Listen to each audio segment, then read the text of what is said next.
Dando sequência então ao nosso estudo do Livro dos Espíritos, livro 4, Esperanças e Consolações, no primeiro capítulo, Penas e Gozos Terrenos, e o nosso tema de hoje, o último tema desse capítulo, o item número 5, Desgosto pela Vida, Suicídio, a partir da questão 943. Diferentemente dos demais itens desse capítulo, Kardec trouxe para nós aqui um capítulo bem extenso, falando sobre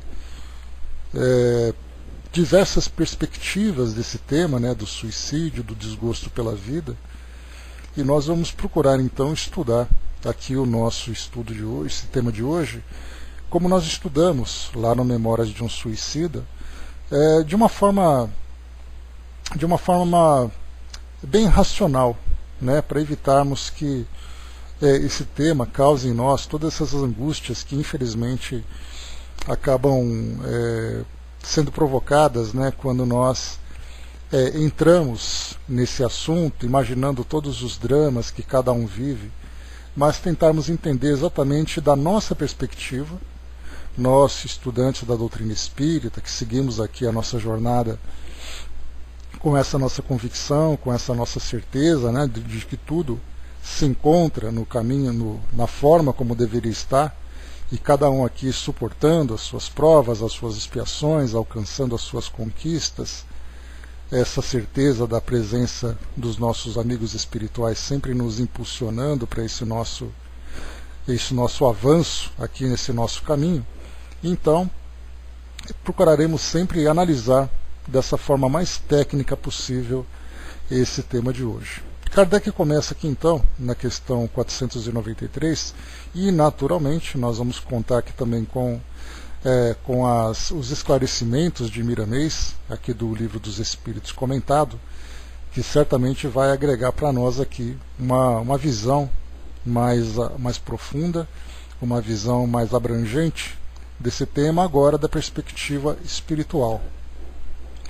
A primeira questão ela é bastante interessante na forma como os espíritos respondem aqui para Kardec, porque nós temos o suicídio visto do nosso lado, quando nós vemos todo o desespero, quando nós vemos todas as dificuldades que o indivíduo vivencia, quando vemos ali aquela fraqueza moral que acaba tomando conta de muitos corações e tudo mais, e nós temos a visão do mundo espiritual, quando os espíritos então observam aquele indivíduo que reencarna com um planejamento reencarnatório e desiste desse planejamento pelos seus motivos, que aqui a gente lembra que os espíritos, compreendendo as limitações de cada um, as suas fraquezas, as suas dificuldades, lamentam pela escolha feita, mas não fazem julgamento porque sabem que cada um vivencia uma determinada experiência de acordo com os seus valores, de acordo com as suas crenças. Então é interessante que as respostas que são dadas aqui pelos espíritos trazem essa visão do mundo espiritual e não a nossa visão aqui do mundo físico. Porque daqui, desse lado de cá, nós pensamos naquele que desistiu da vida, no sofrimento que toda a família e todos os amigos acabam sendo atingidos, então do nosso lado nós vemos de uma forma, do mundo espiritual nós vemos outra. Assim como a própria ideia da encarnação e desencarnação, também ela tem perspectivas diferentes dependendo do ponto de vista. Para nós, a morte tem uma visão. Para nós, o nascimento tem uma visão, a reencarnação. Do mundo espiritual, a morte tem outra visão, como a reencarnação também tem outra visão, como nós já estudamos e vimos ali nos tantos textos que nós já estudamos. Então é bastante interessante a gente perceber a forma como um determinado ponto é visto por perspectiva diferente. Bom dia, embaixador. Bom dia, Angelina. Nessa questão 943, Kardec então pergunta: de onde vem o desgosto pela vida que se apodera de alguns indivíduos sem motivos plausíveis? Então aqui a gente entra num cenário em que o indivíduo tem ali o seu trabalho, ele tem ali a sua família, ele tem o seu sustento, tem ali uma vida comum, como qualquer outro, mas que para ele falta alguma coisa. Ele vai relatar então faltando, é como se ele tivesse aquele vazio interior que nada pode preencher. E aí então vem esse desgosto pela vida, ele simplesmente não sente mais interesse por nada na vida. Isso pode ser desde trazer ali um desequilíbrio psíquico, como simplesmente deliberadamente ele vai decidir que a vida não vale mais a pena porque não tem mais nada que chame sua atenção, não tem mais nada que seja interessante. E aí então a gente vai ver na resposta dos espíritos aqui essa visão do mundo espiritual como essa que eu comentei com vocês.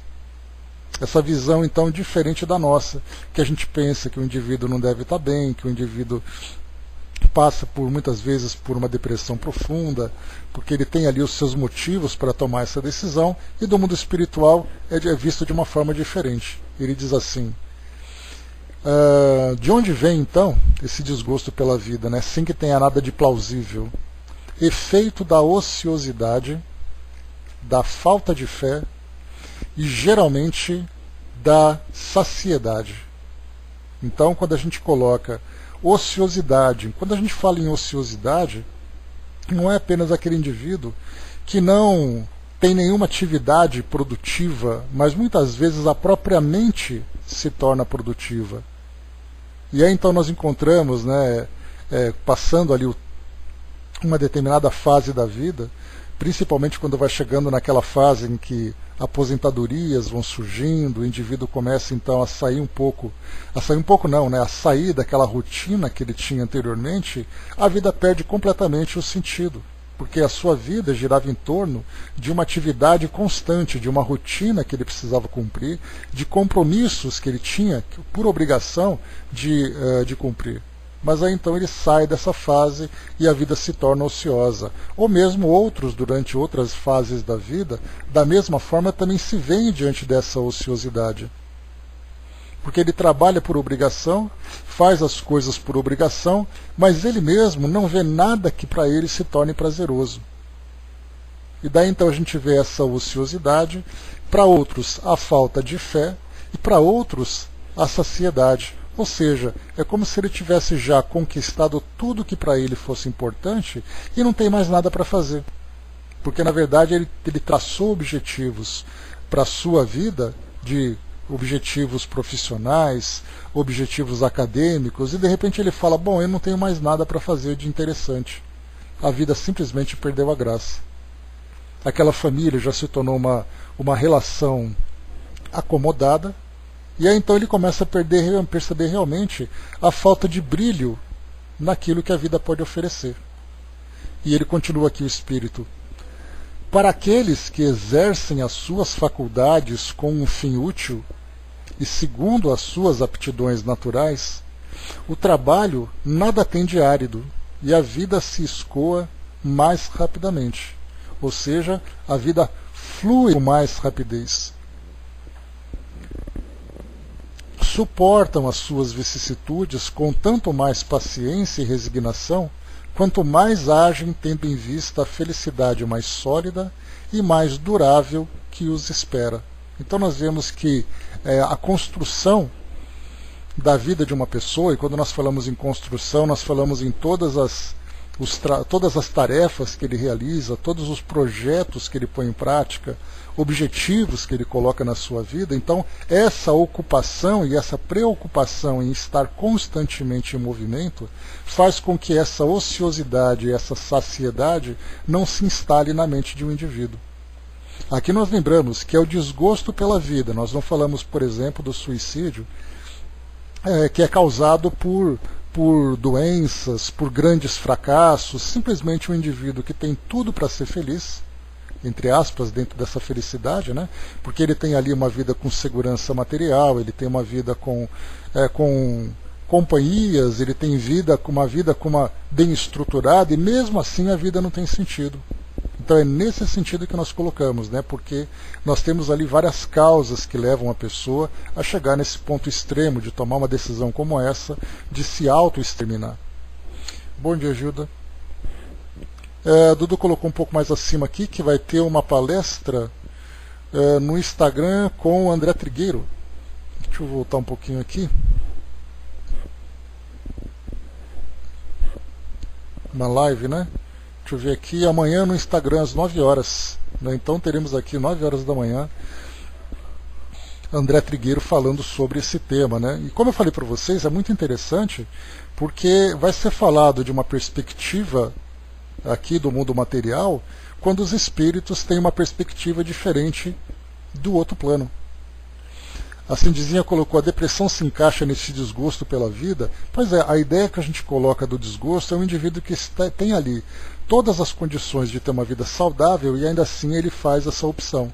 No caso da depressão, nós temos causas da depressão que podem ser tanto causas atuais como causas anteriores, né? O espírito que traz aquela angústia, que traz ali aquele sentimento de culpa. Então é diferente, porque ele tem uma causa, ele tem aí, vamos dizer assim, ele tem ali um motivo que o leve para essa condição de desequilíbrio. Mas o que foi colocado aqui por Kardec na primeira pergunta é o indivíduo vendo aqui para nós nessa primeira questão, de onde vem o desgosto pela vida que se apodera de alguns indivíduos sem motivos plausíveis. A depressão é um motivo. Dependendo da intensidade, dependendo da causa dessa depressão, é um motivo que pode levar o indivíduo a perder um pouco desse brilho pela vida. Mas aqui nesse caso nós temos pessoas que têm tudo para fazer isso. Não pensamos, por exemplo, alguém que vive na extrema miséria, alguém que passa por uma doença grave, alguém que teve ali uma perda que para ele é irreparável, que ele não compreende. Mas aqui simplesmente ele tem tudo para viver bem, mas ele não consegue encontrar nenhum sentido para a sua existência. Miramês ele descreve para nós aqui de uma forma aqui mais detalhada. Ele diz assim: o tema que nós vimos aqui é desgosto pela vida. Cindizinha colocou, né, tem causas até orgânicas, né, por isso pergunto, sim, causas orgânicas, causas psíquicas, causas espirituais, isso são causas. Mas o que Kardec coloca é sem motivos plausíveis, ou seja, não tem causa nenhuma. Não tem nada que faça com que ele perca esse interesse em continuar vivendo. Né? Causas protetivas, né? Causas protetivas, não conheço essa expressão, Dudu. Mas seria ali causas que levam ele então a esse desequilíbrio, né? Isso aí, então que tem ali uma causa no início, né? Beleza. Então assim, aquele que se desgosta da vida e pratica o suicídio, lembrando aqui que é o desgosto pela vida, né? O faz pela ignorância dos verdadeiros processos de despertamento dos seus valores espirituais. Quando já passaram por esses meios que lhes fizeram sofrer duramente as consequências, quantos já passaram por esses meios que lhes fizeram sofrer duramente as consequências? Muitos e muitos. E por meio da mediunidade, eles vieram contar seus sofrimentos, buscando evitar que outros venham a passar pelos mesmos caminhos. Então ele lembra aqui que as descrições, os relatos que chegam no plano espiritual para nós são exatamente de espíritos que contam os seus motivos, contam ali as suas condições no mundo espiritual e falam também dos seus arrependimentos. E já também projetando das lutas futuras que terão que enfrentar. Então o canal, a comunicação com o mundo espiritual, não é apenas atestar para nós a realidade da vida depois da morte do corpo físico, mas é também falar sobre as experiências que cada espírito vivenciou. Porque inicialmente a gente lembra que quando Kardec começou a receber as comunicações, ou começou a estudar, digamos assim, as comunicações naquele início, a grande pergunta era quem está escrevendo e de onde eles vêm. Então era para atestar que eram espíritos, que eram seres imortais, que viviam agora essa realidade do mundo espiritual. Passada essa fase, vem então a parte filosófica. Entender não apenas quem são esses indivíduos, mas como eles estão vivendo e qual a causa dessas condições que eles estão vivendo agora. Causas que são positivas e causas que são negativas. Então, dentre esses tantos espíritos, como Kardec muito bem organizou no livro O Céu e o Inferno, falando sobre as condições de cada categoria de espíritos, né, que ele fez isso de uma forma mais didática, para que a gente pudesse entender, porque não dá para simplesmente agregar todo o estado de felicidade. Não é possível agregar todo o estado de infelicidade.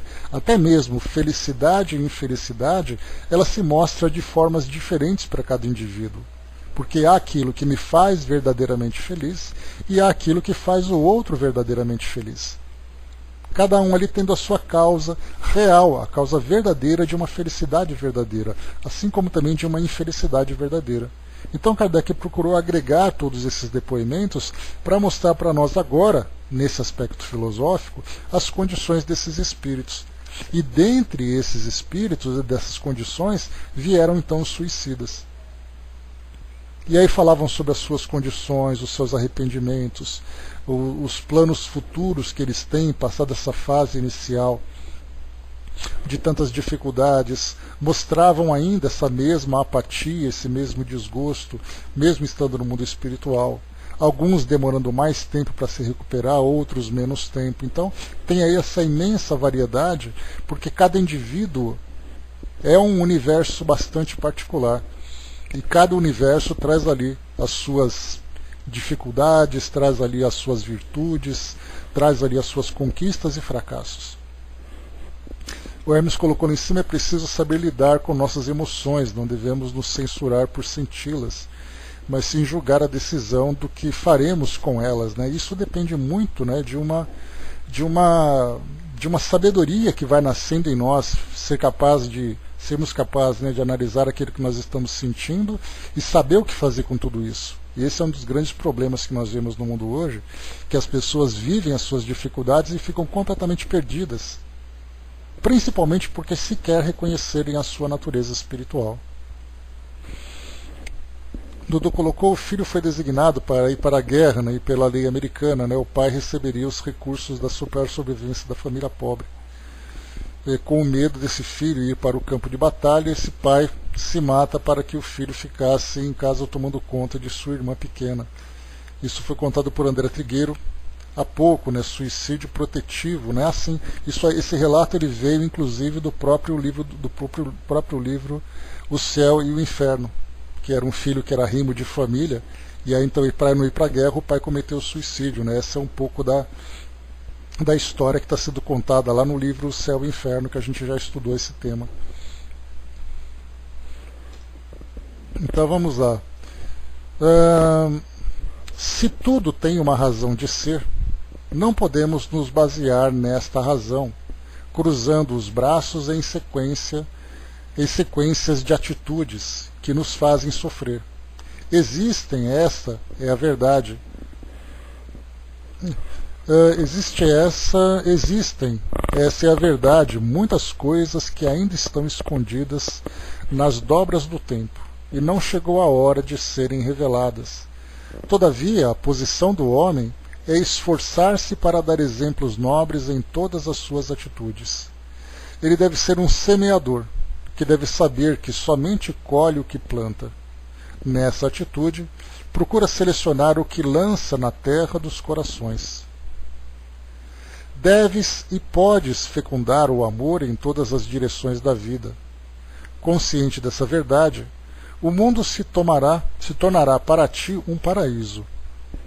As distorções da vida nascem sempre da ociosidade.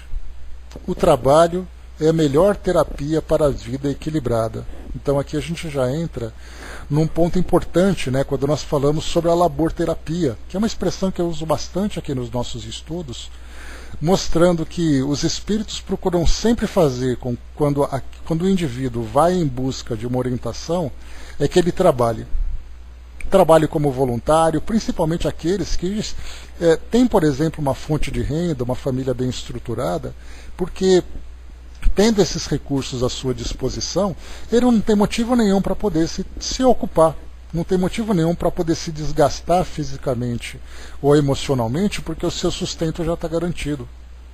Só que aí, dentro daquela expressão popular, né, a mente vazia é a oficina do diabo, como diz.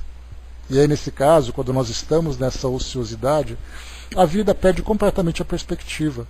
Então, quando uma pessoa vai em busca de uma orientação, a primeira questão que é colocada é para que ele arrume uma ocupação. Eu me recordo de uma...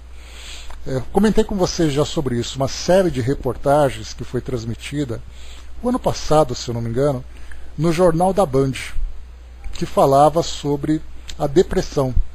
E num desses programas mostrava exatamente, como eu comentei com vocês há pouco, nessa fase de aposentadoria, em que mulheres com muita frequência entram em depressão e homens com muita frequência tendem para o alcoolismo. Exatamente porque, estando agora em casa, sem aquela rotina, sem aquela preocupação toda que tinha com o trabalho, com obrigações, eles começam a ficar nessa ociosidade. E aí então os terapeutas, a primeira coisa que fazem é, olha, procure arrumar as coisas dentro da sua casa, procure arrumar um trabalho voluntário, fazer uma atividade artística, uma atividade de artesanato que você possa se manter sempre ocupada, se ocupe com ginástica, estabeleça uma rotina de você fazer exercícios para você não ficar parado. E esse mesmo desgosto pela vida nós encontramos bastante em asilos, quando nós temos, né, aquele quadro tão triste de pessoas que ficam ali isoladas, pessoas que ficam ali completamente ociosas, sem nenhuma perspectiva. Daí então a importância que nós encontramos, né, das atividades recreativas, das visitas de grupos que procuram sempre interagir e fazer com que aqueles pacientes, né, aqueles hóspedes dessas instituições estejam sempre ativos, porque é exatamente por isso, né, essa mente ativa evita que essa ociosidade se instale. E por isso então o trabalho é a melhor terapia para a vida equilibrada. E esse trabalho diz respeito a qualquer atividade em que faça com que o indivíduo se sinta produtivo. Nós encontramos, numa fase como essa que nós estamos vivendo, por exemplo, um problema bastante sério de desemprego. E aí então as pessoas desempregadas, né, não apenas como se não bastassem os problemas sociais, os problemas financeiros, ainda tem essa questão da autovalorização. A autoestima começa então a ficar cada vez mais afetada, fazendo com que ele perca completamente, ele se sinta completamente desvalorizado perante a sua própria visão. E aí então a mesma orientação é, mesmo enquanto você se encontra nessa condição de desemprego, procure fazer um trabalho voluntário, procure se ocupar com alguma coisa, porque é uma questão de uma consequência natural. Você faz um trabalho produtivo, mesmo que seja um trabalho voluntário, uma ocupação qualquer que você tenha, a sua autoestima começa então a se elevar pelo fato de você produzir, e essa autoestima elevada te coloca em condições de buscar um trabalho, uma atividade em que você não se mostre naquela condição tão negativa, tão pessimista perante a vida. Então essa visão otimista também é uma das condições fundamentais para que você seja contratado. Então essa é uma das orientações que são transmitidas também. O Tico até colocou nisso, não deixa de ser uma não aceitação do seja feita a vossa vontade. É o que foi colocado aqui pelos espíritos nessa primeira questão. Ele fala sobre a ociosidade, ele fala sobre... Deixa eu pegar aqui de novo a resposta. Ele coloca 3 pontos importantes. Dentre esses pontos importantes, ele cita exatamente isso. Ele coloca a ociosidade, a falta de fé e geralmente a saciedade. Então, tanto a ociosidade como a saciedade dizem respeito ao mundo material. A falta de fé diz respeito exatamente a essa ideia do seu aspecto espiritual e também da mesma forma dessa seja feita a sua vontade, né, da compreensão dos planos divinos para a vida de cada um. Então, o indivíduo que perde essa ideia acaba exatamente optando por isso, né? Falei do suicídio do pai para que o filho não fosse para a guerra, né? Pois é, mas mesmo assim dá para a gente encaixar também. Mas essa história que foi apresentada para nós sobre o filho que ia para a guerra é porque geralmente as pessoas iam para a guerra e não voltavam para casa. Então o pai, tomado nesse desespero, acabou fazendo essa opção, né? André colocou, né? Mas se a pessoa está depressiva, triste, sem vontade de nada, onde vai encontrar forças para fazer alguma coisa? Acho muito complicado passar isso para uma pessoa deprimida, mas aí nesse caso, André, a gente fala de um estado patológico, é diferente. Aí ele precisa de um auxílio terapêutico, ele precisa ali, de muitas vezes de uma intervenção medicamentosa, para que ele possa sair desse quadro e começar a se tornar produtivo. Mas a gente fala daquela pessoa que você tem duas situações diferentes, como a gente já estudou, né? Você tem a depressão, que é uma patologia, e você tem o estado depressivo, que é alguma coisa que te causa aquele estado.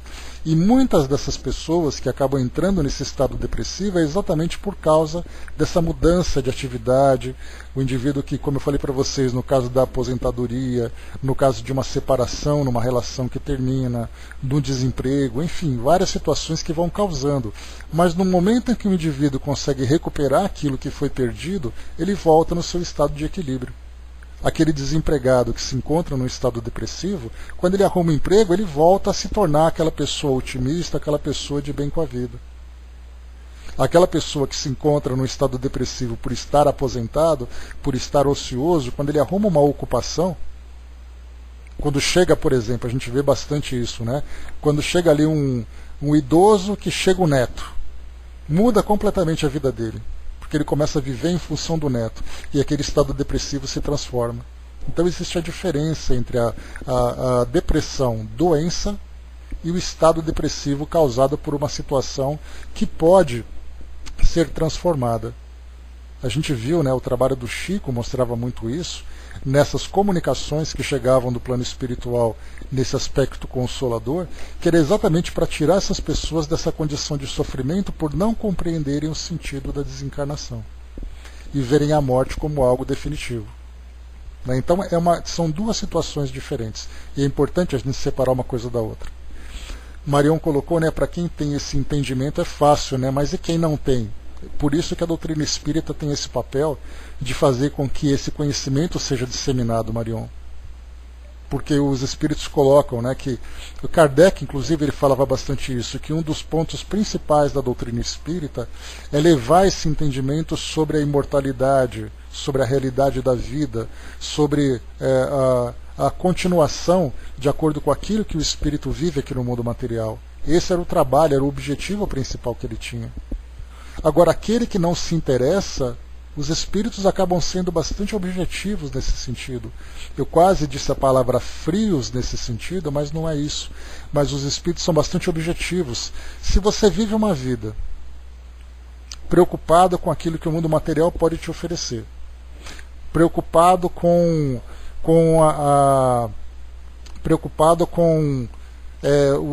os seus interesses imediatos, e você não se espiritualiza, a responsabilidade é sua.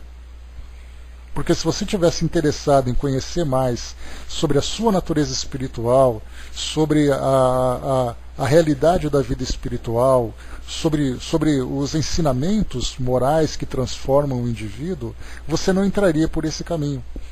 Então, alegar ignorância não é uma desculpa suficiente para tirar do indivíduo a responsabilidade que ele tem. Então, por isso que eu passo para vocês aquilo que os espíritos dizem. Porque eles falam assim, se você tivesse se interessado em conhecer um pouco mais sobre a sua própria natureza e fortalecer a sua fé, você não pensaria desse jeito. Mas como é que você passou a sua vida? Aí o espírito começa a passar em revista cada momento da sua existência. E ele via assim, mas eu vivi em função do meu trabalho. Mas por que você não se dedicou em alguma coisa produtiva para o seu espírito? Porque eu não acreditava nisso. Poxa, mas a sua família ia para a igreja, a sua família ia para o centro espírita, a sua família participava de atividades religiosas, e você, por que não? Por orgulho?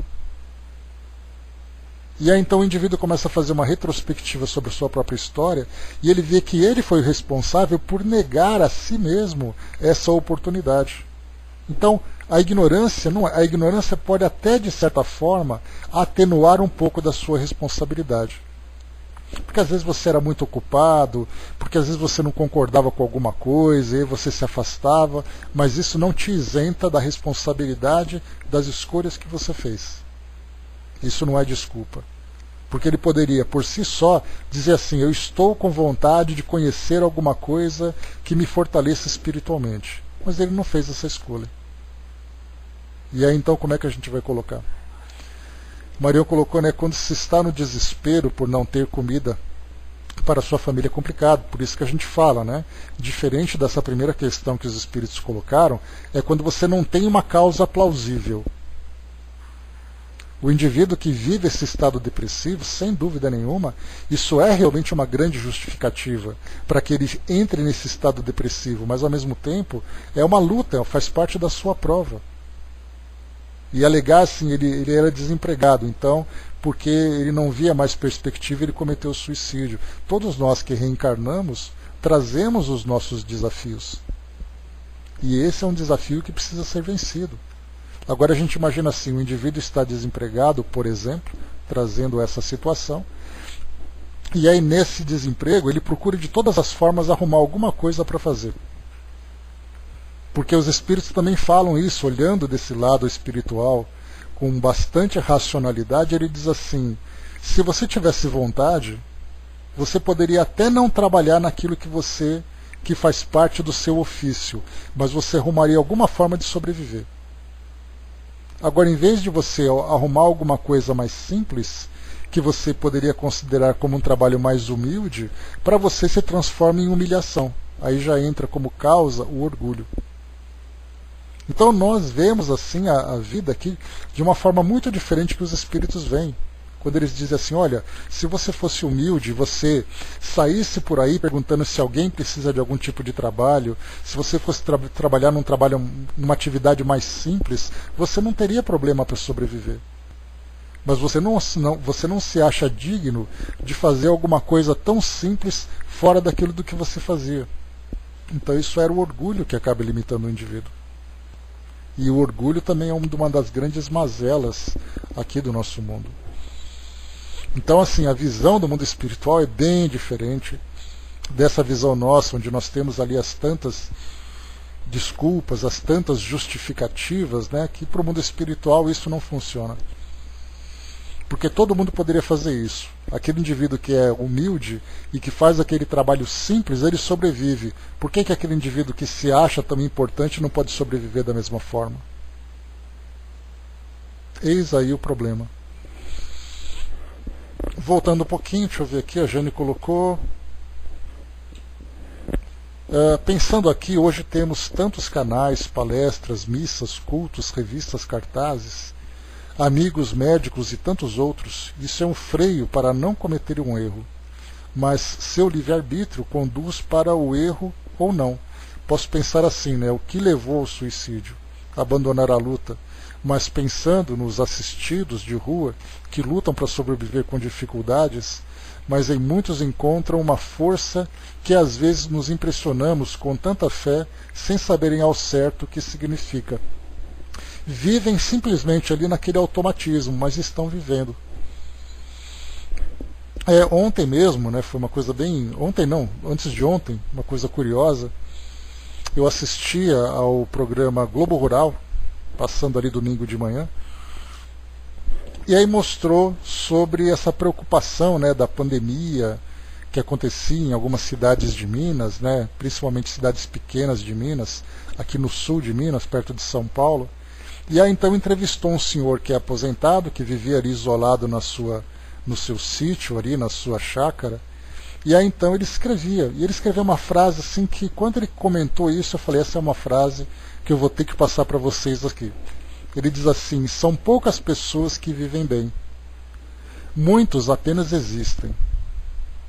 E essa frase assim ele leu algumas passagens, mas esse trecho me chamou bastante a atenção.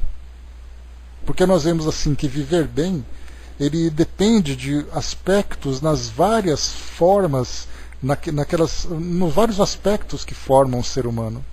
Você viver bem, você depende de você viver bem fisicamente, viver bem socialmente, emocionalmente, psicologicamente, espiritualmente. Então você faz escolhas em que você vai se mantendo em equilíbrio em todos os seus aspectos, respeitando essa estrutura que nós temos do homem integral, que lembra Joana de Ângeles, que nós somos uma composição de vários aspectos.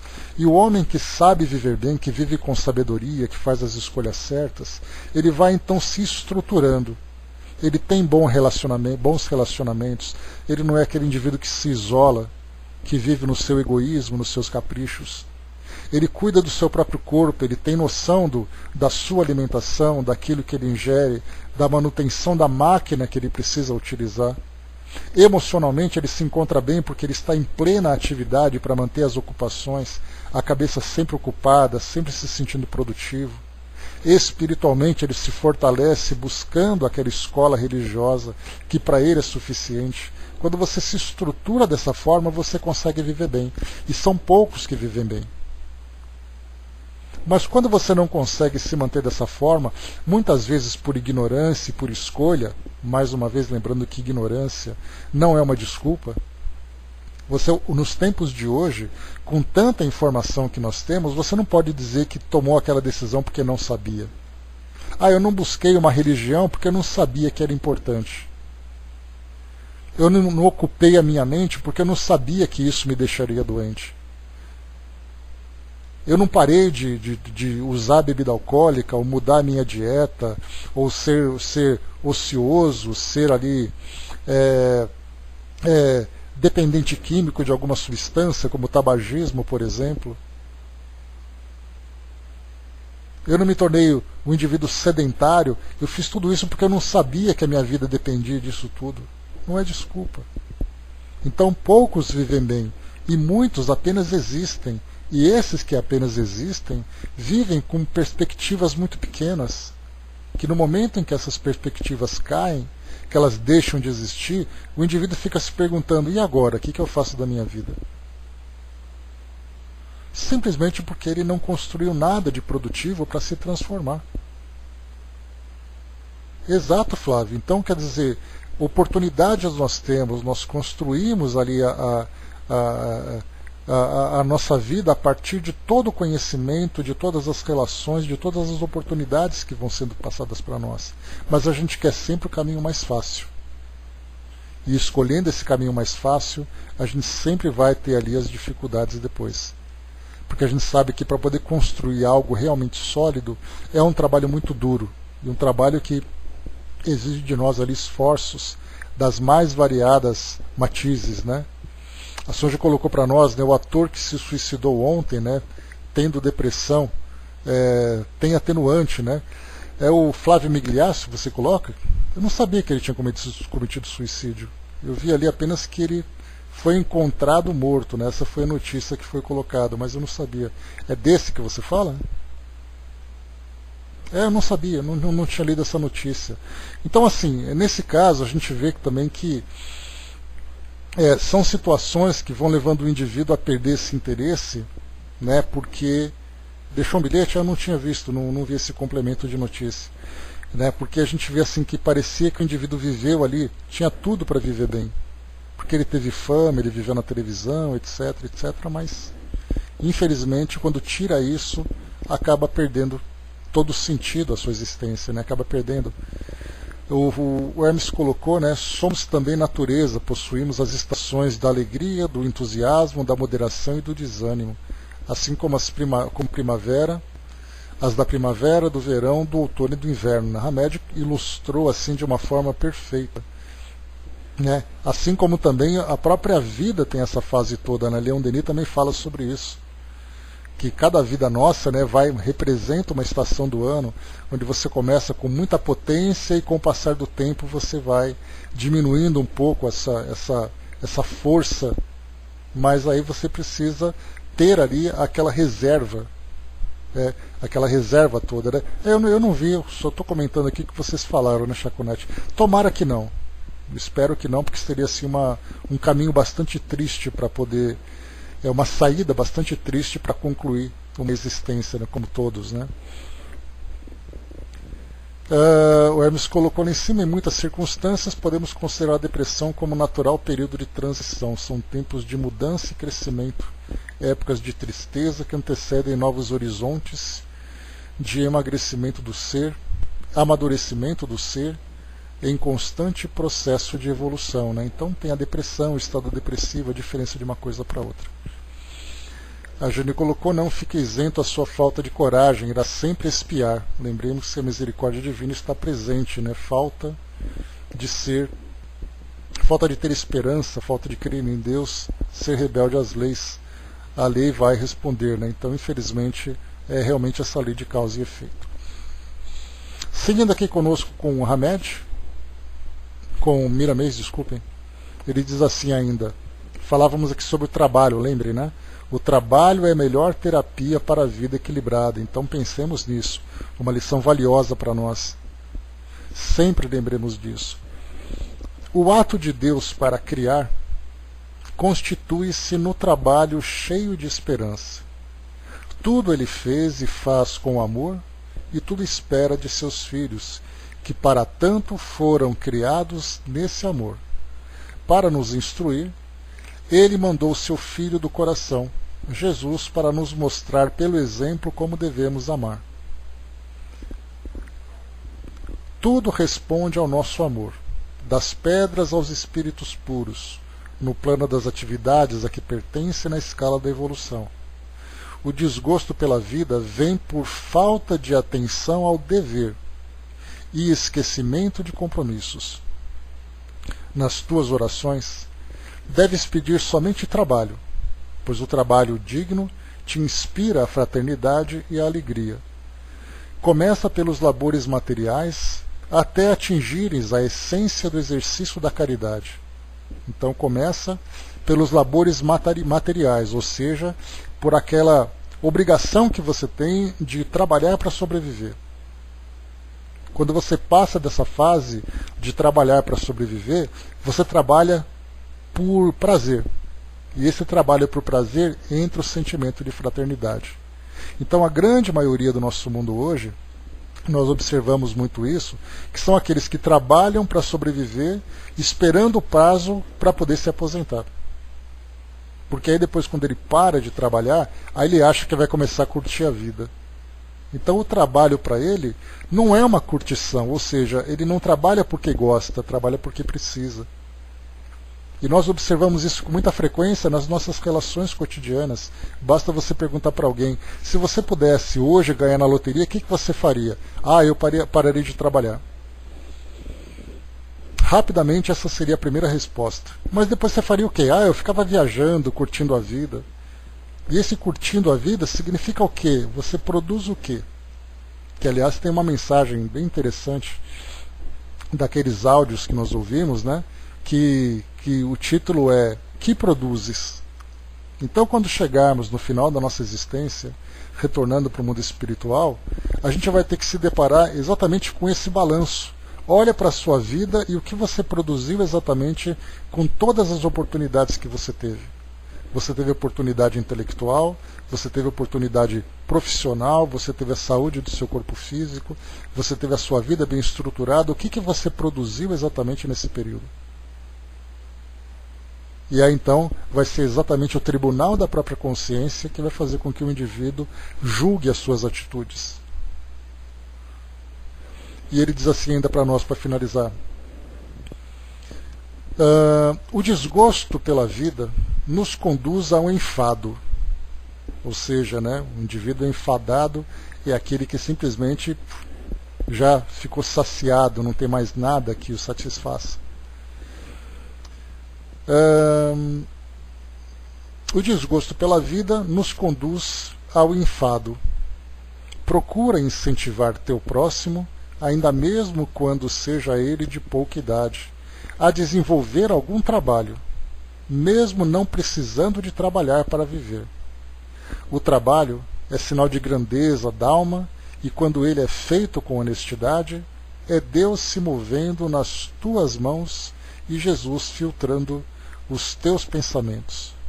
Aquele pensamento, aquele ditado popular que diz para nós que o trabalho enobrece o homem, que a gente valoriza tão pouco. Agora a gente começa a perceber o sentido desse enobrecimento. Na verdade, diz exatamente esse nosso desenvolvimento espiritual. Porque nós percebemos, quando nós lemos, por exemplo, obras de André Luiz e outros autores espirituais que falam sobre a dinâmica do mundo espiritual. O que exatamente os espíritos fazem? Quais são as ocupações dos espíritos? E Kardec, inclusive, desenvolve muito bem isso, tanto no Livro dos Espíritos, aqui que nós estamos estudando, quando ele fala sobre as ocupações, como também na Revista Espírita. E ele mostra as atividades de cada espírito de acordo com as suas capacidades, de acordo com a sua evolução.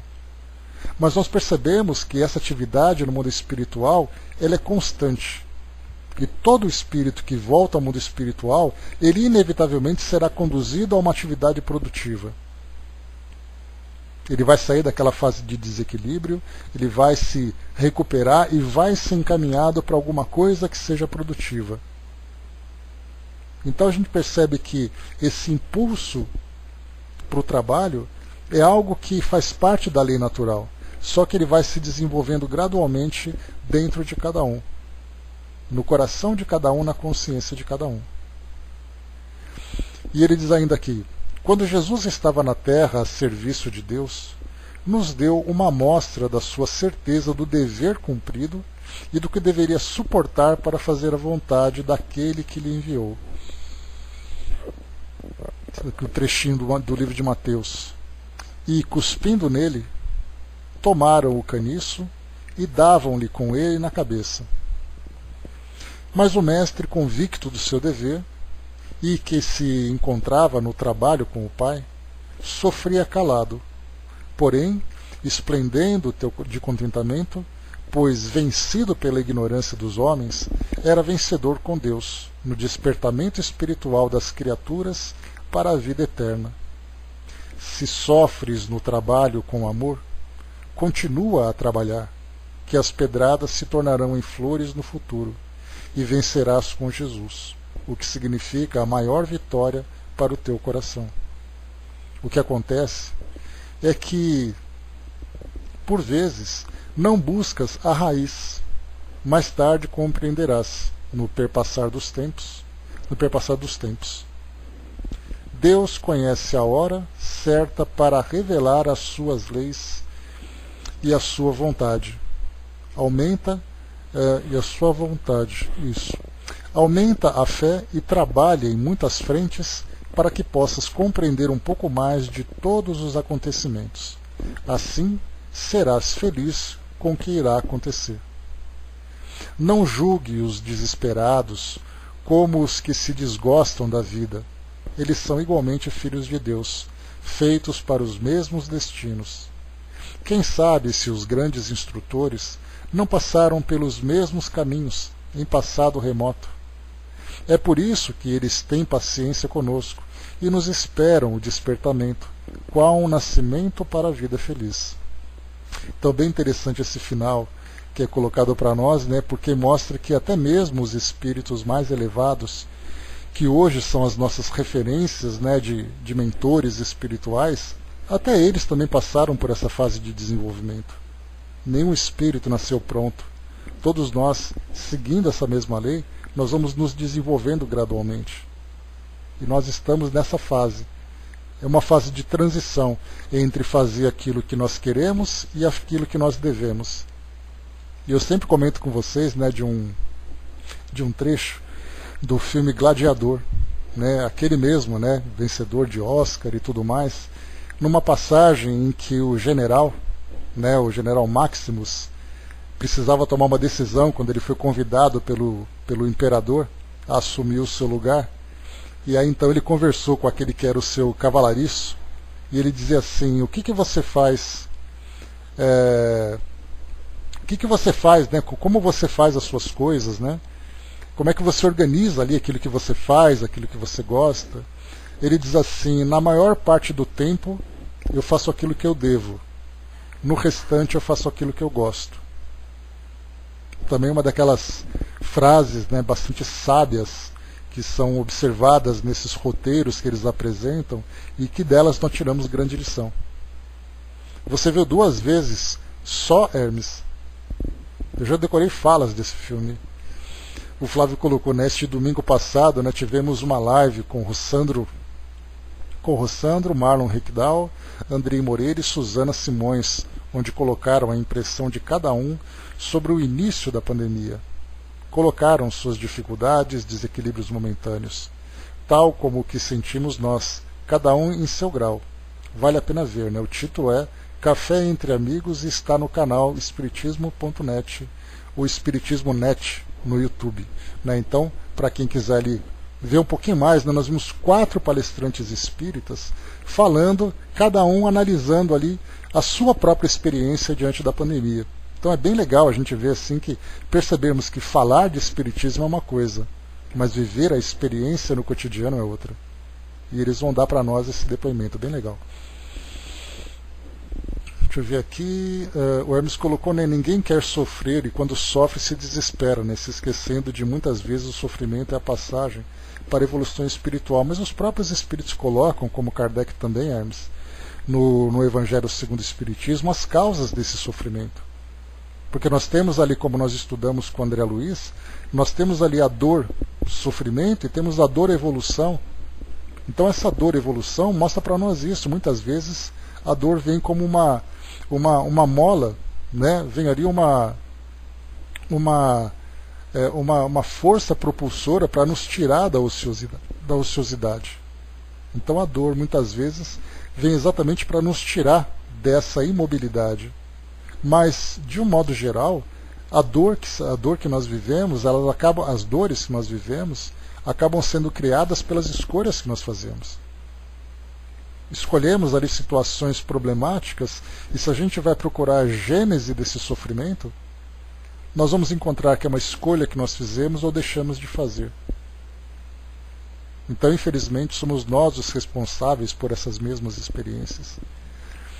A Angelina colocou, né, do encontro da criatura com o Criador e da criatura com ela mesma surge a segurança do ser, onde quer que esteja, no planeta ou nas dimensões, né? Então, a gente fica imaginando sempre que esse drama ele é vivenciado somente aqui no mundo material, mas nós vemos que no mundo espiritual nós vamos encontrar também muitos espíritos assim.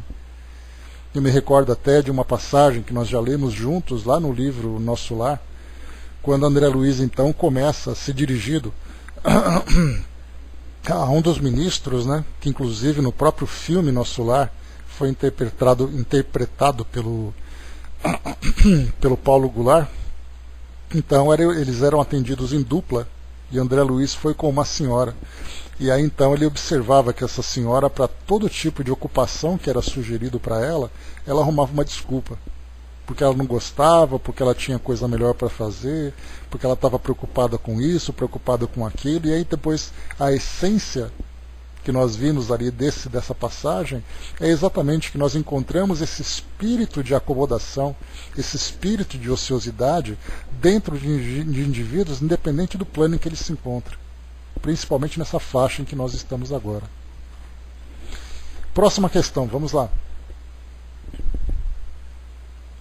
Pois é, mas a gente lembra exatamente isso, o que Miramês acabou de dizer, Andréia, que é por isso que os espíritos mais elevados têm paciência com a gente, porque eles também sabem que já passaram por isso.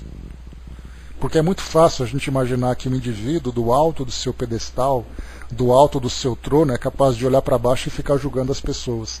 Mas quando nós entendemos que todo mundo saiu de baixo e começou a se levantar, através do trabalho, através das conquistas, ele sabe que cada um está no seu estágio.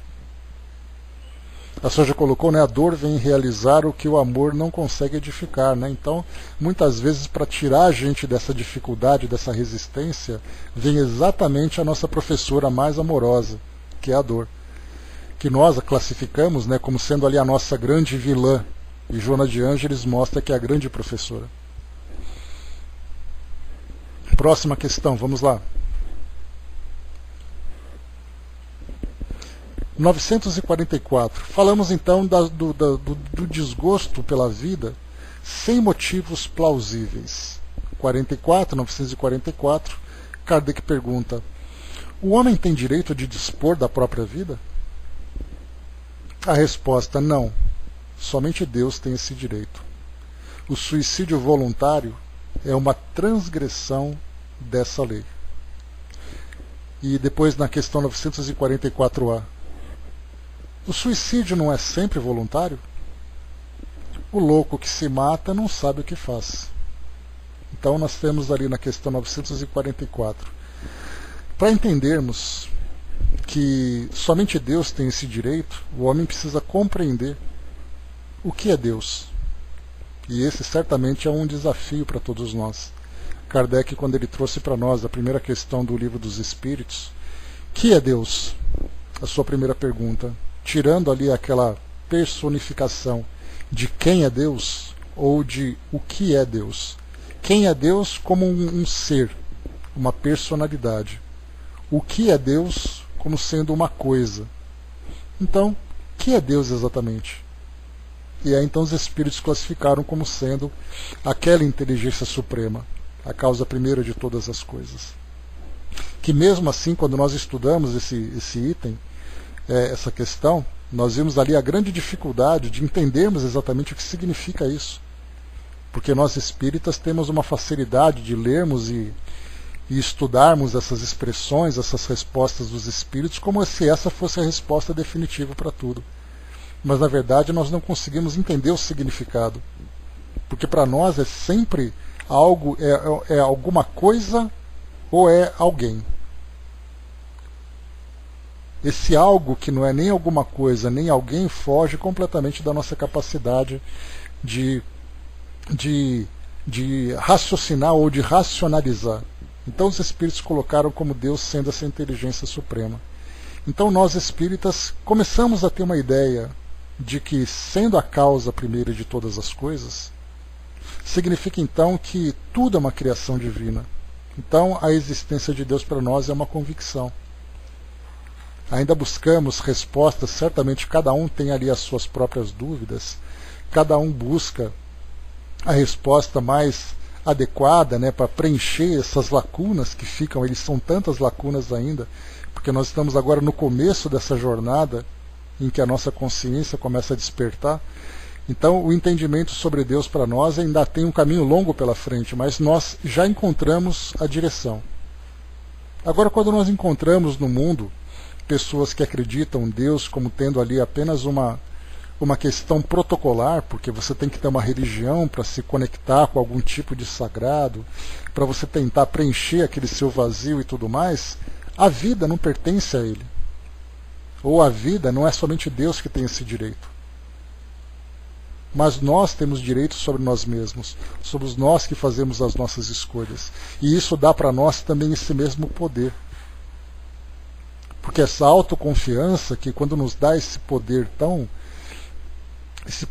perigoso, é nós empoderarmos uma criança, darmos a ela uma capacidade de tomar decisão, sem que ela tenha a capacidade de compreender as consequências dos seus atos.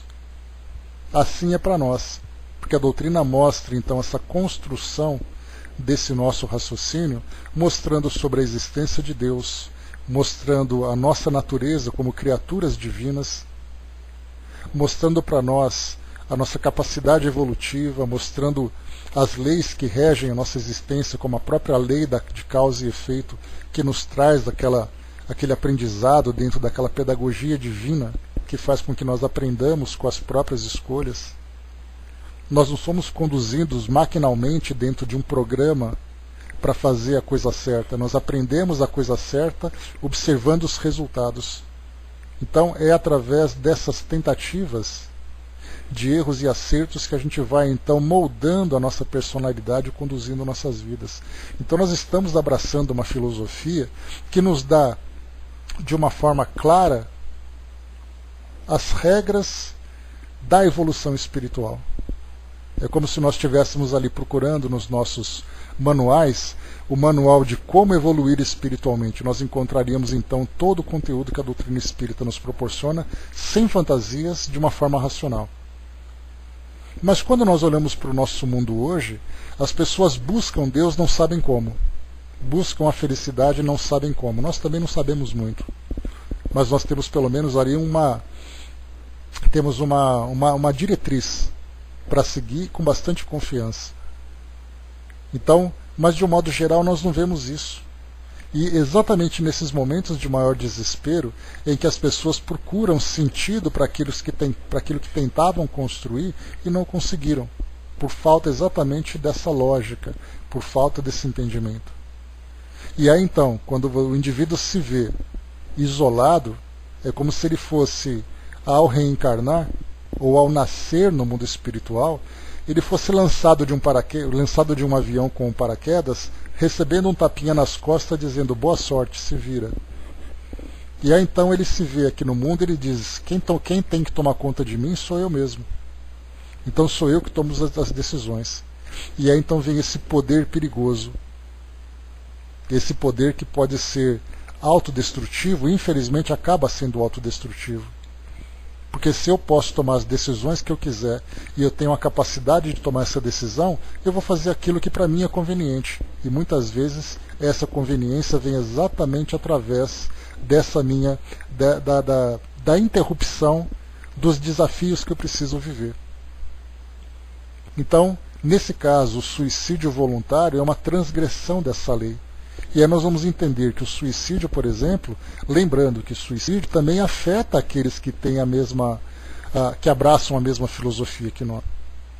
Nós temos vários espíritas que ou têm essa vontade de cometer o suicídio pelos desesperos que acabam os afligindo, né? Ou nós temos aqueles que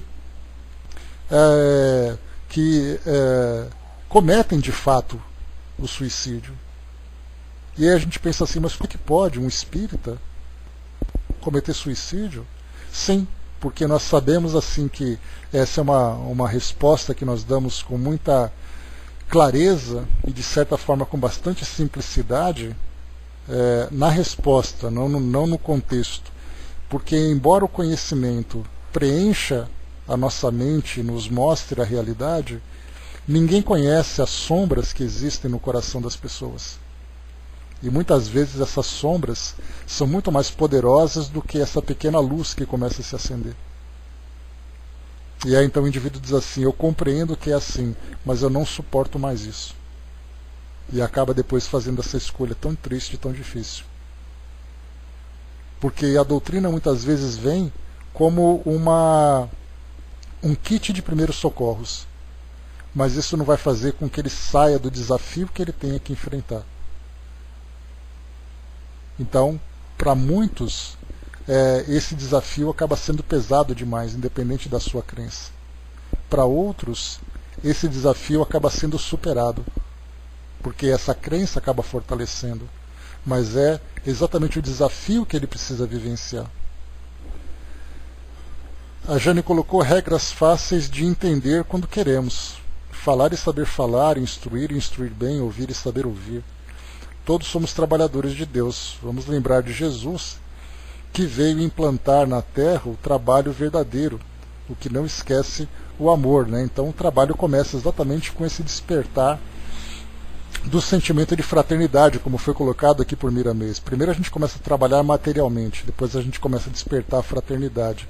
E esse despertar da fraternidade vem exatamente a presença do amor em tudo que a gente faz.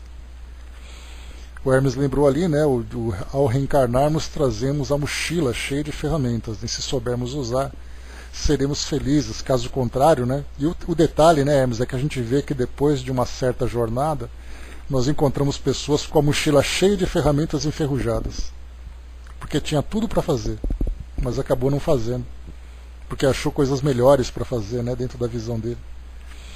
Infelizmente, né? Então, quer dizer, se nós deixamos as nossas ferramentas se enferrujarem, vão dizer assim, mas por que você não fez?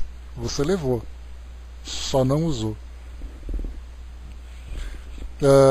Também lembrou aqui, Hermes colocou também, né, espíritas que se suicidam é porque trazem na reencarnação uma predisposição de existências pregressas que ainda não conseguiram dominar, né? Então, a doutrina vem exatamente para ajudar. Mas o desafio está presente ali, um desafio difícil também. Deixa eu ver. A Angelina colocou, né, quando vivemos a enxugar lágrimas, não temos tempos de chorar, né? É o que o Chico sempre dizia, né? Que o espírita chora escondido, né? Depois ele lava o rosto e volta a trabalhar. Então essa é uma regra vinda de um trabalhador incansável, que mostrou, né, na sua vida toda o trabalho constante, né? Então nós também temos ali o direito de chorar diante dos desafios que nós enfrentamos, que muitas vezes machucam.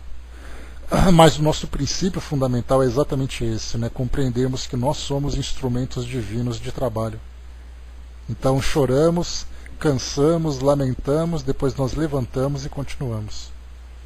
E isso é muito difícil, né? Porque vocês sabem que pode parecer uma coisa simples, né? Já para a gente encaminhar aqui o nosso estudo de hoje, para finalizarmos nessas duas primeiras questões. É muito difícil para nós renunciarmos, trabalharmos sem a recompensa, sem o resultado material. Muitas pessoas dizem assim, olha, eu não vou me desgastar tanto para algo que não vai me trazer nada em troca. Nada em troca no sentido material. Porque a gente aprendeu assim, né? Você trabalha para sobreviver. Portanto, cada esforço, cada suor que você deixa cair, cada lágrima, ele tem que ter uma recompensa material. A recompensa do espírito, que na verdade vai se transformar depois na própria felicidade do espírito, é algo que nós ainda não conseguimos compreender. É um sentimento ainda muito nobre. É como se fosse assim, os espíritos dizem para nós a respeito da música espiritual, eles dizem assim, nós não somos capazes de apreciar a música espiritual porque as nossas percepções, os nossos sentidos ainda são muito grosseiros. Então nós gostamos dessas músicas que nós ouvimos hoje aqui no mundo físico. Então são as letras que contam os dramas das nossas vidas, são as melodias que agitam os nossos sentidos, né, que estimulam ali as nossas sensações ainda tão humanas, tão físicas, né? Então não adianta a gente ser levado para um ambiente de grande pureza espiritual e ficarmos ouvindo aquelas melodias que a gente vai dizer, mas que tédio que vocês vivem aqui.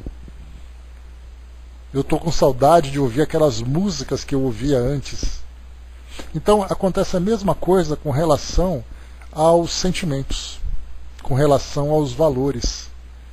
Para o espírito que se desenvolve, que se eleva, ele consegue sentir nas ações mais simples prazeres que nós ainda não apreciamos. Porque nós dependemos ainda do resultado material, da recompensa material, do elogio para enaltecer o nosso ego. Aquele espírito que faz simplesmente por fazer, ele consegue absorver aquele prazer, ele consegue absorver aquela alegria por fazer uma coisa simples em troca de nada. Mas nós precisamos ainda da troca. A gente volta para aquela mesma comparação daquelas lixas que nós usamos para lapidar, ou melhor, para polir a nossa personalidade. Para nós aceitarmos essas respostas tão singelas, nós precisamos estar naquelas lixas quase nada abrasivas, apenas ali dando polimento mesmo. Porque enquanto nós estamos nessa parte mais grosseira, nós precisamos de coisas palpáveis. Então, a fraternidade, o amor ao próximo, você se sacrificar em benefício do outro a troca de nada, é algo que a gente não conseguiu ainda compreender. Mas os exemplos estão aí o tempo todo. Nós pegamos, por exemplo, né, o Chico, que viveu ali até os seus 90 e tantos anos, com sacrifício constante, dormindo muito pouco, trabalhando assim absurdamente. Que pessoa comum faria isso? Depois de uma aposentadoria, principalmente. Com 90 anos a gente quer colocar os pés em cima de uma almofadinha e ficar ali curtindo a vida sem fazer nada. Ou se a gente faz muito pouco, achando que está fazendo muito. A gente diz assim, não, mas eu trabalho uma vez por semana, eu fico 1 hora lá fazendo aquela coisa, 1 hora uma vez por semana. Enquanto que a gente pega esse outro que trabalha 16 horas por dia, todos os dias. E só não trabalha mais porque o corpo não aguenta, mas o espírito continua trabalhando. A Namone colocou, né, lembro da expressão, quem trabalha de graça é relógio, né? E mesmo assim às vezes para. Ixi, quantas vezes, né, Namone? Ouvimos assim essas e tantas outras, né? Então, tudo isso para nós são modelos para mostrar para onde nós vamos e o que nós estamos fazendo agora.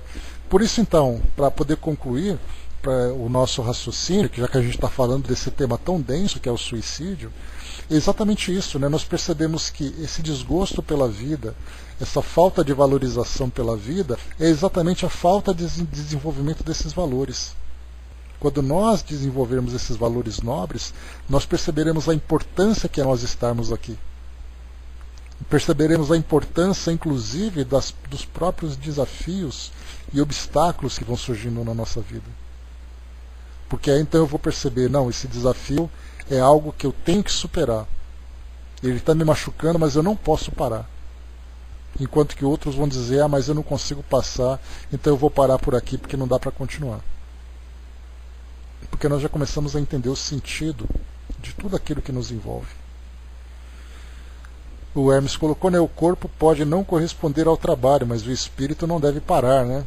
E a gente vê, né, Hermes, que às vezes o corpo para, a mente para e o espírito para. E aí então você fica simplesmente, voltando para aquela frase que eu coloquei para vocês, né? Poucos sabem viver, muitos apenas existem. Então quantos que são aqueles que apenas existem, um dia depois do outro, sem nada a produzir, nada a construir?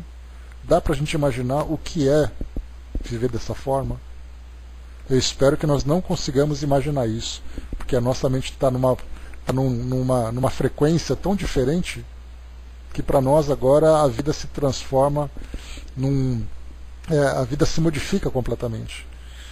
A Angelina colocou para finalizarmos aqui, né, a pandemia nos deu a oportunidade de sermos mais úteis a alguém, né? Pessoas ligam desesperadas querendo uma palavra, mesmo a gente tendo também dificuldades, né? Existem pessoas que estão desesperadas, só querem alguém que as escute, não custa nada ouvi-las, né? Então, isso trouxe muitas dores, sem dúvida nenhuma, mas trouxe também muitas oportunidades que muitas pessoas estão aproveitando. A Andréa colocou, né, tal como o atleta que tem dores, mas continua pensando sempre na vitória, né? Então, é uma vitória para nós nobre, uma vitória muito sutil, mas que certamente vem. Então é isso, pessoal. Fechando por aqui o nosso encontro de hoje, nós finalizamos então as questões 943 e 944, que aliás a 944, que fala que o louco não tem consciência do que faz. A gente vai falar um pouquinho sobre isso mais para frente, porque a gente vai mostrar as tantas dificuldades que acabam tomando a mente de um indivíduo, que ele simplesmente não consegue raciocinar em torno das atitudes que ele toma. E isso faz com que ele seja, então, ele se destrua sem ter consciência que está fazendo isso. A gente vai tratar um pouquinho mais sobre isso também. E aqui na própria 945 também, Kardec praticamente ele fala da 443, o que pensar do suicídio que tem por causa o desgosto da vida. E aqui em cima na 443 ele pergunta de onde vem o desgosto da vida. Então, o desgosto vem disso. Na 445, o que pensar do suicídio vem como consequência do desgosto. Porque o desgosto vem da ociosidade, da falta de fé, e também aqui, desgosto, falta de fé e saciedade. E aí então, quando o indivíduo se encontra ocioso, não tem fé